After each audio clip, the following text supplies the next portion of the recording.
스피노자의 감정 수업 22번째 시간입니다. 우리는 지난 시간 사랑이라는 감정이 타인을 정당한 크기 이상으로 부풀려 완벽한 우상으로 만들어버리는 과대평가에 대해 이야기했습니다. 그렇다면 그 반대의 경우는 어떨까요? 누군가를 지독하게 미워하고 증오하게 될 때 우리의 인식은 어떤 방식으로 왜곡될까요? 우리는 누군가를 미워할 때 상대방이 가진 객관적인 장점이나 선의조차 철저히 무시하려 듭니다. 상대가 훌륭한 성과를 내면 운이 좋았을 뿐이라고 깎아내리고 상대가 친절을 베풀면 위선적이고 가증스럽다며 비웃습니다. 내 마음에 자리 잡은 미움이라는 색안경은 상대방의 존재, 가치를 실제보다 한없이 작고 초라하게 만들어버립니다. 상대방을 그저 벌레나 먼지 같은 무가치한 존재로 전락시킴으로써 내 미움의 정당성을 확보하려는 심리적 기제입니다. 스피노자는 자신의 저서 에티카에서 앞서 다룬 과대평가와 완벽한 대칭을 이루는 이 서늘하고도 잔인한 감정의 22번째 자리를 내어주었습니다. 그것이 바로 멸시입니다. 스피노자는 멸시를 이렇게 정의합니다. 멸시란 미움으로 말미암아 어떤 사람에 대하여 정당한 것 이하로 작게 생각하는 것이다. 스피노자가 통찰했듯 멸시의 뿌리에는 언제나 미움이 자리 잡고 있습니다. 우리가 누군가를 멸시하는 이유는 그 사람이 정말로 아무런 가치가 없는 쓰레기 같은 인간이라서가 아닙니다. 단지 내가 그 사람을 몹시 미워하기 때문에 자발적으로 상대의 가치를 깎아내리고 짓밟는 맹목적인 폭력을 저지르는 것입니다. 과대평가가 사랑이 만들어낸 화려한 환상이라면 멸시는 미움이 만들어낸 지독한 환멸의 감옥입니다. 가장 가까워야 할 부부 사이에서 이 멸시라는 감정이 어떻게 서로의 영혼을 갉아먹고 삶을 참혹한 지옥으로 끌고 내려가는지를 가장 적나라하고 잔인하게 묘사한 문학 작품이 있습니다. 바로 미국 현대 연극의 거장 에드워드 올비의 작품 누가 버지니아 울프를 두려워하랴입니다. 소설 못지않은 치밀한 심리 묘사를 자랑하는 이 희곡의 배경은 어느 대학 캠퍼스 사택의 늦은 밤입니다. 주인공 조지는 역사학과 부교수이고 그의 아내 마사는 이 대학 총장의 딸입니다. 늦은 밤 파티가 끝난 후 마사는 젊고 잘생긴 신임생물학과 교수 닉과 그의 아내 허니를 자신들의 집으로 초대합니다.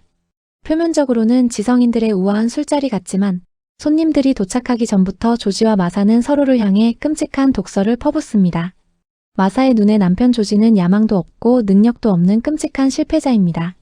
대학 총장인 자신의 아버지를 이어 훌륭한 학과장이나 총장이 될 것이라 기대했던 남편이 만년 부교수에 머물러 있자 그녀의 실망은 걷잡을 수 없는 미움과 멸시로 변해버렸습니다. 손님들인 닉과 허니가 보는 앞에서도 마사의 멸시는 브레이크가 없습니다. 그녀는 남편 조지의 존재 자체를 지워버리듯 잔인하게 깎아내립니다. 조지는 텅 빈 껍데기야, 아무것도 아닌 인간, 제로라고, 우리 아버지 학교의 빌부터 사는 늪 같은 존재지, 아무런 열정도 앞날도 없는 멍청이. 이에 질세라 조지 역시 아내 마사를 향해 지독한 멸시를 되돌려줍니다. 그는 총장 아버지의 그늘에서 평생 벗어나지 못하고 알코올에 찌들어 사는 마사의 천박함과 늙어가는 외모를 모욕적으로 조롱합니다. 당신은 괴물이야. 나이를 먹을수록 흉측해지고 술에 취해 남의 관심을 구걸하는 역겨운 괴물이라고. 그러자 마사는 비명을 지르듯 응수합니다. 난 시끄럽고 천박해. 이 집의 가장 노릇도 내가 하지 누군가는 해야 하니까 당신 같은 무능한 인간 대신에 말이야. 하지만 난 괴물은 아니라고. 두 사람은 상대방을 정당한 인간의 궤도 이하로 끌어내리기 위해 가장 아픈 약점만을 골라 찌르는 심리적 사륙전을 벌입니다. 손님인 닉과 허니는 이 끔찍한 부부의 전쟁에 휘말려 기겁하지만 시간이 지날수록 알코올에 취해 자신들이 숨기고 있던 위선과 찌질한 밑바닥마저 폭로당하게 됩니다. 이 지옥 같은 멸시의 핑퐁 게임에는 사실 가장 치명적이고 은밀한 규칙이 하나 숨어 있었습니다. 조지와 마사에게는 현실의 고통을 잊기 위해 두 사람만이 공유하는 거대한 환상이 있었는데 바로 금발의 푸른 눈을 가진 완벽한 가상의 아들을 꾸며내어 그 아이가 실제로 존재하는 것처럼 믿으며 살아왔다는 것입니다. 그들은 서로를 멸시하고 핥히다가도 이 가상의 아들 이야기 앞에서는 기묘한 유대감을 느끼며 고통을 회피해왔습니다. 절대 남들에게는 이 아들의 존재를 발설하지 않는 것이 두 사람의 유일한 규칙이었습니다. 하지만 멸시가 극에 달한 이날 밤 마사는 젊은 닉을 유혹하기 위해 보란듯이 닉에게 가상의 아들 이야기를 발설해버립니다. 자신들만의 유일한 규칙을 아내가 깨버리자 조지는 마침내 마사에게 가장 잔혹한 복수를 감행하기로 결심합니다. 새벽이 밝아올 무렵 조지는 마사를 향해 차갑고 단호하게 선언합니다. 마사, 전보가 왔어. 우리 아들이 죽었대. 오후에 차를 몰고 가다가 교통사고로 즉사했다더군. 마사는 짐승처럼 울부짖습니다. 안 돼. 넌 그럴 권리가 없어. 넌 우리 아들을 죽일 수 없다고. 하지만 조지는 무자비하게 현실의 쐐기를 박습니다. 내가 죽였어. 마사, 당신이 규칙을 깼으니까. 이제 아들은 없어. 처음부터 없었던 것처럼. 영원히. 조지가 가상의 아들을 죽임으로써 두 사람이 현실의 고통을 잊기 위해 부여잡고 있던 거대한 환상의 막이 갈기갈기 찢어집니다. 손님인 닉과 허니는 겁에 질려 도망치듯 집을 떠나고 난장판이 된 거실에는 오직 조지와 마사, 단 두 사람만이 남겨집니다. 서로를 향해 퍼붓던 맹렬한 멸시의 언어들도 현실을 덮어주던 가상의 아들도 모두 사라진 고요한 새벽. 창밖으로 날이 밝아오는 가운데 조지가 낡은 노래의 가사를 읊조리듯 부드럽게 묻습니다. 누가 버지니아 울프를 두려워하랴? 평생 남편을 멸시하며 오만하게 군림했던 마사는 비로소 환상이 모두 거친 벌거벗은 현실 앞에서 두려움에 떨며 어린 아이처럼 대답합니다. 나예요. 내가 두려워요. 조지와 마사의 거실에서 벌어졌던 그 끔찍한 밤의 전쟁은 스피노자가 말한 멸시가 인간의 영혼을 어떻게 짓밟고 황폐화시키는지를 보여주는 완벽한 임상 보고서입니다. 마사는 남편 조지를 아무것도 아닌 텅 빈 껍데기라며 정당한 것 이하로 깎아내렸고 조지는 아내를 역겨운 괴물로 몰아세웠습니다. 그러나 스피노자의 렌즈로 들여다보면 두 사람이 퍼부은 멸시의 언어는 상대방이 진짜 모습을 묘사한 것이 아니었습니다. 그것은 각자가 지닌 내면의 상처, 기대에 부응하지 못한 삶에 대한 실망, 그리고 끔찍한 현실을 직시하지 못하는 두려움이 미움이라는 감정으로 변질되어 투사된 결과물이었습니다. 상대방이 정말 별로라서 멸시한 것이 아니라 나의 고통스러운 현실을 부정하기 위해 상대방을 별거 아닌 존재로 만들어버려야만 했던 것입니다.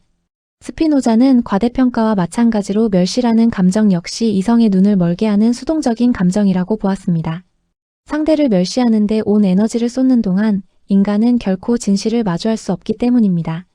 멸시에 사로잡힌 사람은 자신이 상대방을 철저히 짓밟고 우위에 섰다고 착각하지만 실상은 멸시라는 감정의 노예가 되어 스스로의 영혼을 갉아먹을 뿐입니다.